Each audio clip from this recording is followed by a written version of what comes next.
Варварине, ќе те одведеме пред царот Дарije. Глава 17. Аминта, Антиохивиот син, откако побегна со група коњаници од Ефиската градина пред македонската војска, реши да оди кај царот Дарije и замоли да го прими и да го изслуша. Аминта беше од Македонија. Побегна пред Александар, кон кого чувствуваше безгранична одмрза. Плашејќи се од одмаздата на кралот, се префрли во Мала Азија, каде што сатрапот Спитридат го прифати и му даде одред од коњицата со наредба да ги чува малоазиските градови. Кога се предаде тврдината во Ефес, Аминта успеа да побегне. Во тоа време логорот на царот Дарije беше поставен во близина на Соха во Асирија, 2 дена одење од големите асирски клисори. Силната персиска војска беше сместена на недогледна рамнина.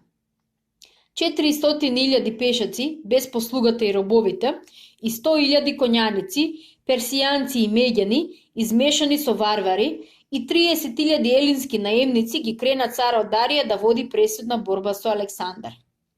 Кога виде Аминта толкава војска, се изненади од чудо. Бегалецот се прашуваше што ќе стане со Александровата војска, составена од неколку десетини илјади војници. На таа помисла бегалецот злорадо се насмевна. Оставајќи го својот одред на крајот од логорот, Аминта сам се упати кон белите шатори, каде што му беше речено, живееа 2 сатрапи, Спитамен и Датофрен. Кога стигна на 100 чекори од шаторите, бегалецот го обколија 4 војници и му го одзедоа лакот и торбичката со стрели. Му го отпашаа мечот и му извадија ножот скриен во мишките. Водете ме кај сатрапите, рече македонецот. Меѓу двата бели шатора, под сенката на разгранетиот платан, седеат на свилени перници Спитамен и Датрофен, 2 царски сатрапи. Персијанците, облечени во свилени фустани, со набелени лица и намирисани, го дочекаа бегалецот како да е нивни роб. Зверскиот поглед на сатрапот Датрофен го запре Аминта на 5 чекори од нив. Стој, ни чекор понатаму, ти си дивјак, викна сатрапот. Аминта застана, па чешајќи се по главата, се загледа во нивните кадрави коси и блескави бради, намачкани со миризливо масло. По кој пат се стасува до царот Дарije, праша бегалецот. Преку нас, одговори Датрофен, но ти никогаш нема да застанеш пред неговото светло лице. Неговите божествени очи не можат да гледаат варвар од планината Хема, а неговите божествени уши не можат да го слушаат твојот овчарски глас. Сврти се и по истите стапки враќа се од таму од кај што си дошол. Другиот сатрап, Спитамен, стегнувајќи ги колената со раците, се нишаше полека десно и лево и низ дебелите усти свиркаше некоја мелодија. Бегалецот се замисли. Неговиот поглед шеташе на сите страни, не можејќи да го фати крајот на шаторите што се простираа во недоглед. Персиските војници, облечени во фустани од сите бои, се собираа. Толпа од робови, слободници и оковани се влечеа меѓу шаторите, додека војниците во оклопи со шлемови на главите лежеа во сенките пред дрвјата. Тоа беше телесната стража на Спитамен и Датофрен. Непрестаната врева од луѓето допираше во бранови од сите страни. Оддалеку се чу тропање на барабани и викање на улоси, викање на конјушарите, ржање на коњите и рикање на маските. Недалеку од шаторите на двата сатрапа, група војници тепаа еден човек врзан за дрво. Овкањето и повиците за помош се мешаа со смењето на војниците, со фршењето и на кавшикот и тапите удари се додека човекот не замолчи. Аминта им се обрна на сатрапите. Одведете ме кај царот, зашто веста што ја несам тој мора да ја дознае веднаш. Не, нема да застанеш пред лицето на нашиот цар, варварине, викна Датофрен. Аминта се опиде да му приде, но 20 стражари го зграбчија за рака. Кога виде македонецот дека не може да му приде на сатрапот, му шепна на увото на еден стражар неколку зборови. Војникот зина од чудо, му притрча на Датофрен и тивко му рече само 3 збора. Одеднаш сатрапот доби благ израз на лицето. Кога го виде тоа, Спитамен ги спушти раците од колената, стана и му приде на Датрофен, клештејќи ги забите и окукурувајќи ги очите, сатрапите почнаа да си шепотат, одмерувајќи го Аминта од глава до пети. Фаќајќи се еден со друг за раце и шепотејќи во исто време, најпосле донесаа одлука. Варварине, рече Спитамен, ќе те одведеме пред царот. Се добиваше впечаток дека бегалецот друго и не очекува. Тој студено гледаше како двајцата сатрапи сега веќе гласно се караат и се грабаат кој ќе го одведе Аминта кај царот. Најпосле појдоа двајцата. Го зедеа бегалецот меѓу себе, го поведоа низ редовите шатори, покрај толпата војници, кои се растргнуваат десно и лево пред силните старешини, соработници на царот Дарија. Царскиот шатор беше поделен на неколку одеи, широки, но преполнети со миндерлаци, килими, маси од слонова коска и злато, скапоцени амфори од сребро и самска глина. Во еден ќош на видно место се наоѓаше сребрен оклоп, шлем, меч со рачка украсена со диаманти, копие, штик, лак и торбичка со стрели. Тоа беше опремата воена на царот Дарија. Војниците, слугите и слугинките, сите раскошно облечени, имаа шатори во близината на Дофат, лесно да можат да ги повикаат ако стане потреба. Со царот беа неговата мајка, жена и двете ќерки. Неговите великодостојници, огледувајќи се на својот владетел, ги влечеа со себе своите семејства и група слуги и слугинки. Верувајќи во победата, и царот и неговите војсководители и овој поход го сметаа како забава. По порозот кај реката Граник, многу персиски борци беа загрижени и го советуваа царот да понесе што повеќе војници. Но кога слушнаа со колку незначителна војска располага македонскиот крал, сите сметаа дека е доволен само еден дел од персиската сила, па да се сврши војната. Дарија, меѓутоа, не го потценуваше Александар, зборуваше дека му се восхитува на неговата храброст и способност и признаваше дека со него нема да излезе лесно на крај. Двајцата сатрапи влегоа кон царскиот шатор, а бегалецот, опколен со 8 стражари со навиткани мечеви, кои фрлаа на него подмолни погледи. На стотина чекори понатаму се собираа војници, жени и робови, гледајќи и значено посмевајќи се. Не оддавајќи глас од себе, очекуваа да го видат извршувањето на смртната казна, што беше кај нив катадневна појава. Најпосле, Датофрен излезе од шаторот, го фати Аминта за рака и го изнесе пред царот. Дарија седеше на златниот престол. Покрај него беше царицата и двете ќерки, сите три убавици какви што бегалецот во својот живот немаше видено. Неколку великодостојници, сите облечени во фустани со дречлива боја, стоја десно и лево служејќи го царот. Дарија, силен и убав човек, со крупни очи, малку зачуден, со прекрасно извиткани веги и кадрава коса и брада, го погледна бегалецот да клетне, што се сметаше во персискиот двор како знак за особена милост. Аминта клекна и ја наведна главата. Сега стани, рече кралот, и кажи што имаш. Бегалецот, кој повеќе од 2 години служеше во персиската војска, го разбра Дарија и одговори. Пресветли царе, господари на Азија, ти носам вест дека се најде јунак што ќе го убие македонскиот крал. На спрденото лице на царот за момент светна радост, а очите чудно му засветеа. Кој е тој? Праша. Александар, синот Еропов, заповедник на тесалската конница во македонската војна. Неговите браќа го скриваат во својата куќа Паусанија, убиецот на кралот Филип. Дарија ја спружи раката кон вазата што беше полна со грозје, откина неколку зрна и му ги подаде на бегалецот. Аминта го зеде грозјето и почна да го загледува. Датофрен му приде и ни стиснати заби просуска. Изеди го варварине и прими ја најголемата милост што не ја заслужуваш уште. Аминта ги пикна зрната грозје во устата и веднаш ги проголта. Известе сум, рече царот, ти си бил заповедник на коњицата кај Спитридат. Ти должам голема благодарност и ќе те ставам меѓу своите соработници и советници во оваа војна. Станувајќи од престолот, царот му приде на Аминта и му ја стави раката на рамо. Сите присутни паднаа на колена, а и бегалецот клекна. Станете сите, рече царот, еве го човекот кој ќе го сметате рамен на себе. Восхитувајте му се. Прекрасен е, прекрасен, убав како бог, повикаа соработниците. Еден офицер донесе сребрен меч и му го подаде на царот.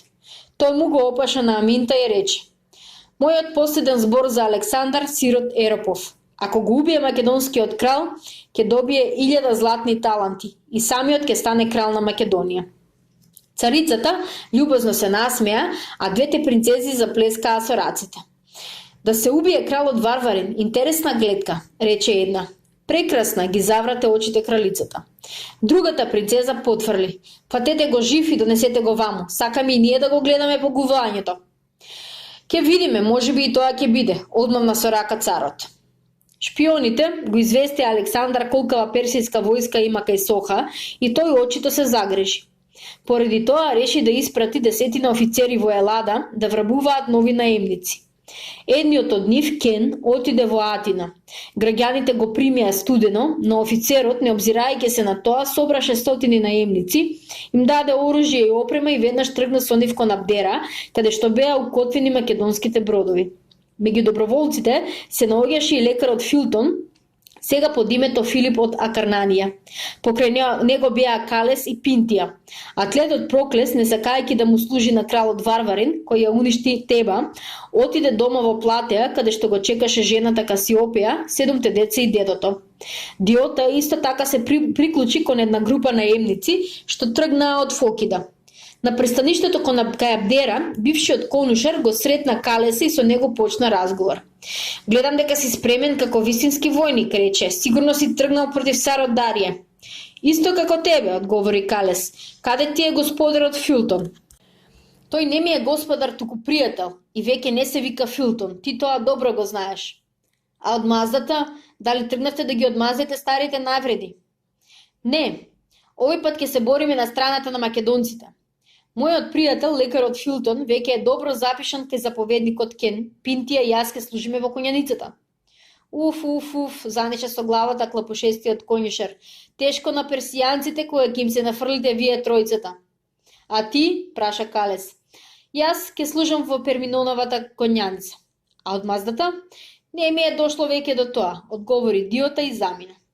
Истиот ден 5 бродови го напуштија пристаништето кај Абдера и натоварени со доброволци од Елада, одпловија за Мала Азија.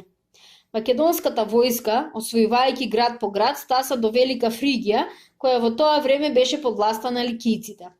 Од целата област почнаа да пристигнуваат пратеници на поголеми и помали градови, донесувајќи му на Александар дарови и нудејќи му пријателство. Кликнувајќи на колена пред кралот, сите покажуваа најголема покорност. Александар се задржа во Фалесида со намера и тој и војската да се одморат. Перменион со една хипархија коњаници од гардата кралска придружба и тесалиските коњаници го напуштија градот Сарт и според наредбата на Александар тргна за Фригија. Кога ја премина реката Тарсија, му се придружија на една група елини доброволци од 400 коњаници и 600 пешаци. Оваа група наемници тргна со бродови од Абдера и се растовари во близината на градот Панорма. Перменион го постави логорот во реката Тарсија, решен да ја даде на војската одмор од неколку дена. Плашејќи се од дивите планинци што се спуштаа од планината Плака, напаѓајќи поголеми воени одреди, генералот ја удвои предпазливоста.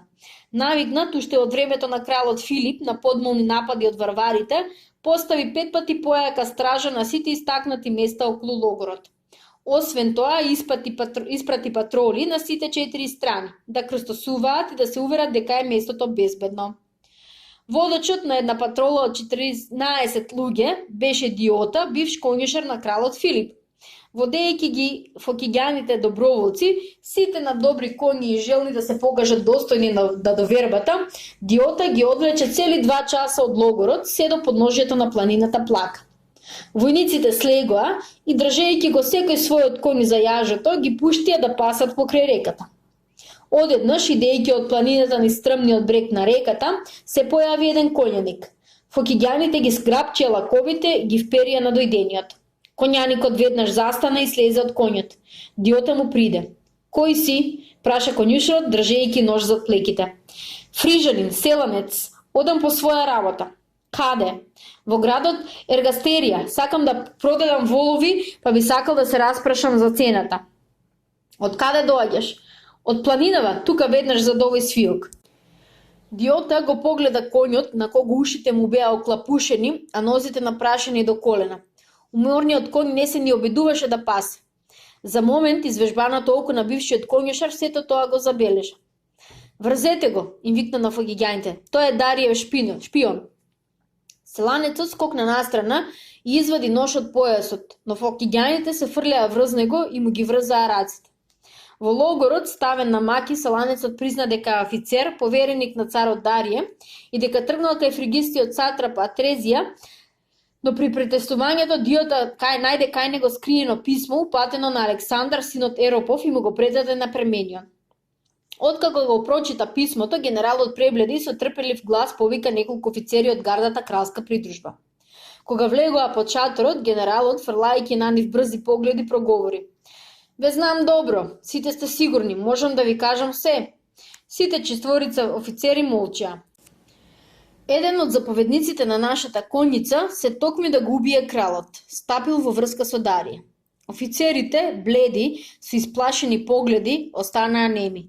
Најпосле најстариот меѓу нив проговори: "Кој е?" "Веднаш да го исечеме," додаде друг. Третиот и четвртиот ги извадија мечевите, шкртајќи со завито од без викнаа: "Да се исече, веднаш да се исече." "Молчете," рече Парменион. "Тој се наоѓа во нашиот логор. Мораме жив да го фатиме и да му го испратиме на кралот." Офицерите почнаа да се гледаат. "Кој е тој?" праша еден. "Александар, синот Еропов, заповедникот на Тесалската конница." "Ужас, ужас," мрамореа низаби офицерите. Најстариот рече: "Кога Кала стана сатрап, Александар го замени." "Еве го писмото.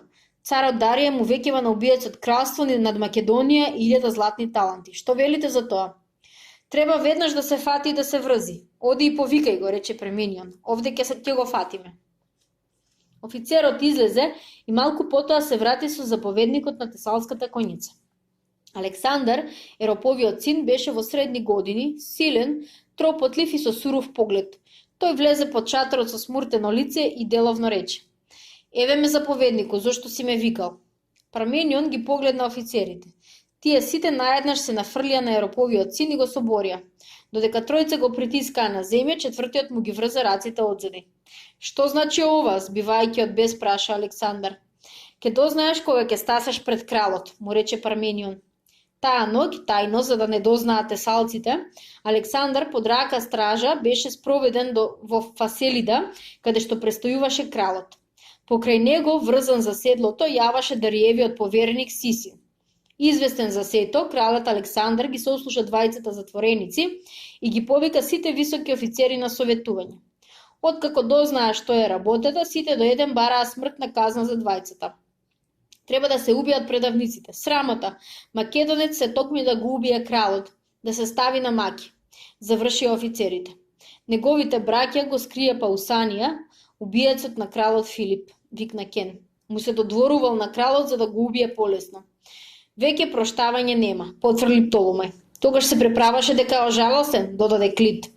"Кралу," викна Пердика, "кога беше убиен твојот татко, на овој предавник му го подари животот. Сега сите бараме да му ја скинеш главата." "Пријатели," почна Александар, "сум заслужил да ми префрлите што сум му го простил животот на еден учесник во убиството на мојот татко, кој вистина не залучествувал во самото убиство, но соучествувал во сокривањето на убиецот пред убиството. Исто така, оправдано ме осудувате што ми побегна од ефеската тврдина Аминта, синот Антиохов. Тој побегна кај царот Дарие, бидејќи организира заговор против мене. За жал, мојата рака моментално не може да го досегне Аминта, но тука ни стои Александар, синот Еропов. Може би ќе ве зачуди што ве молам да размислите за него и неговиот случај. Не муртете се, пријатели мои, тука размислите.